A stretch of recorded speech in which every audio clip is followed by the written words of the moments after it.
नमस्कार, आपलं स्वागत आहे प्रतिमाज रेसिपीमध्ये। आज आपण करणार आहे शेवभाजी। इथे मी कांदा चिरून घेतलेला आहे एक उभा, खोबरं घेतलेलं आहे आणि टमाटा सुद्धा इथे 2 टमाटे कापून घेतलेले आहेत। आता हा टमाटा, कांदा आणि खोबरं हे आपण या कढईमध्ये भाजून घेऊया। पहिले याच्यामध्ये थोडंसं खोबरं टाकायचं आणि हे खोबरं खरपूस असं भाजून घ्यायचं। ते आता आपण एका ताटात काढून घेऊया। हा कांदा टाकूया। थोडंसं तेल टाकायचं आणि हा कांदा सुद्धा चांगला ह्याच्यामध्ये भाजून घ्यायचा तेलामध्ये।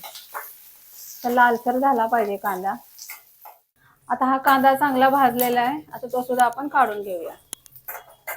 आता आपण याच्यामध्ये हा टमाटा टाकूया आणि हा टमाटा सुद्धा चांगला शिजेपर्यंत परतून घ्यायचा। थोडं तेल टाकायचं याच्यामध्ये। हा टमाटा चांगला या तेलामध्ये आपण भाजून घेतलेला आहे। आता हा टमाटा आपण काढून घेऊया। आता हे जे आपण कांदा, टमाटा आणि खोबरं भाजून घेतलेलं आहे, त्याचा आपण मिक्सरला बारीक वाटण करून घेऊया। अशा प्रकारे आपण याचं मिक्सरला बारीक वाटण करून घेतलंय। आता आपण भाजी बनवूया।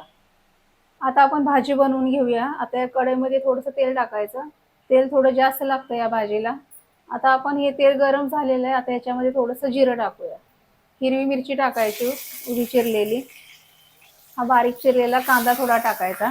थोडासा कढीपत्ता टाकायचा। हे सगळं परतून घेऊया। हा थोडासा कांदा परतायचा या तेलामध्ये। आता आपण याच्यामध्ये वाटण टाकूया। आता हे वाटण या तेलामध्ये चांगलं परतून घ्यायचं। इथे मी लाल तिखट घेतलेलं आहे, ही धन्याची पावडर आहे, ही कसुरी मेथी आहे, हा गरम मसाला घेतलेला आहे एक अर्धा चमचा, ही अर्धा चमचा हळद घेतलेली आहे आणि चवीनुसार मीठ घेतलेलं आहे। आता हे सगळे मसाले आपण या वाटणामध्ये टाकूया आणि हे सगळं परतून घ्यायचं याच्यामध्ये। आणि हा मसाला आणि हे वाटण चांगलं पूर्ण तेल सुटेपर्यंत परतून घ्यायचं। भाजू दे जरा तेल सुटेल। आता हा मसाला चांगला परतलेला आहे, साईडला तेल सुटत आहे आता याला। आता आपण याच्यामध्ये थोडंसं पाणी टाकूया। हा मसाला पूर्ण भाजल्याच्या नंतरच ह्याच्यामध्ये पाणी टाकायचं।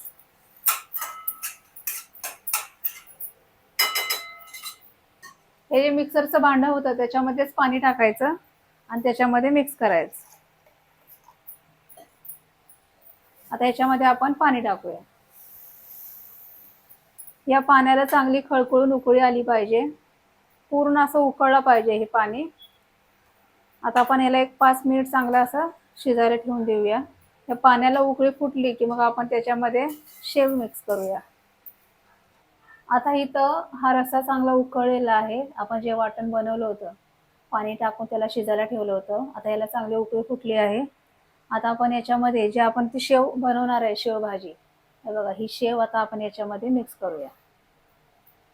ही शेव या रस्स्यामध्ये चांगली अशी मिक्स करायची आणि एक 5 मिनिट फक्त झाकून ठेवायचं, म्हणजे आपली ही शेवभाजी तयार होईल। आता एक 5 मिनिटासाठी आपण या शेवला या रश्श्यामध्ये चांगलं असं उकळून घेऊया। एक 5 मिनिट झाकून ठेवूया। आता 5 मिनिट झालेले आहेत, आता आपण बघूया। आता ही शेव चांगली मुरलेली आहे या रश्श्यामध्ये। आता ही भाजी शेवभाजी खाण्यासाठी तयार आहे। आपण तिला एका डिशमध्ये काढून घेऊया।